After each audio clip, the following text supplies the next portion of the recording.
सुभद्रा योजना को नहीं आसिला खुशी खबर खोलिला सुभद्रा अभियोग पोर्टाल। सुभद्रा रे बाद पड़िथिबा हिताधिकारी पुणी थरे करि परिबे आवेदन। तेबे कौन रही संपूर्ण अपडेट आसतु जानिबा। ता पूर्व वीडियोटी को लाइक और शेयर करी चैनल टी को सब्सक्राइब करिबा पई अनुरोध। खोलिला सुभद्रा अभियोग पोर्टाल। एने उपमुख्यमंत्री प्रभाती परिड़ा सूचना दैछंती।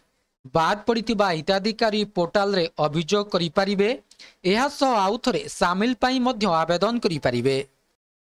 तेबे एही योजना रे 2,85,000 हिताधिकारी बाद पड़िछंती। आसंता सेप्टेम्बर 17 रे सुभद्रा योजना को पूरीब वर्ष पूर्ति अवसर रे 348 सुभद्रा सीडीपीओ यूनिट रे धन्यवाद मोदी कार्यक्रम आरंभ हेबो। एही कार्यक्रम अक्टोबर 15 तारिख जाए चलिबो। प्रतिटी अंगनवाड़ी केन्द्र रे एही कार्यक्रम चलिबो।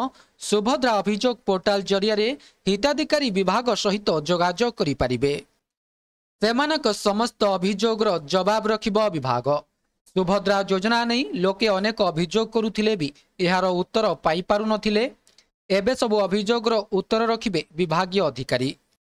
लोकंक अभियोग गुड़िक ब्लॉक कमिटी जांच करिबो एवं पर जिला स्तर को जांच पाई पठाजिबो। जिला कमिटी हिताधिकारी अभियोग को नहीं निष्पत्ति नेबो। एहार स्टाटस सबु तथ्य पोर्टाल रे उपलब्ध रहिबो।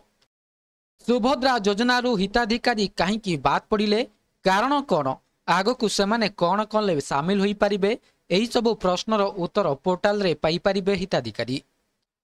वर्तमान सुभद्रा रे 1,09,00,000 हिताधिकारी थिबा बेले 2,85,000 हिताधिकारी बाद पड़िछंती। बाद पड़िथिबा हिताधिकारी समाधान रास्ता बाहरिबो बोली उपमुख्यमंत्री कहिछंती। तेबे यह थिला संपूर्ण अपडेट। वीडियोटी भल लागिथिले वीडियोटी को लाइक करंतु शेयर करंतु एवं चैनल टी को सब्सक्राइब करबा को भूलंतु नाही।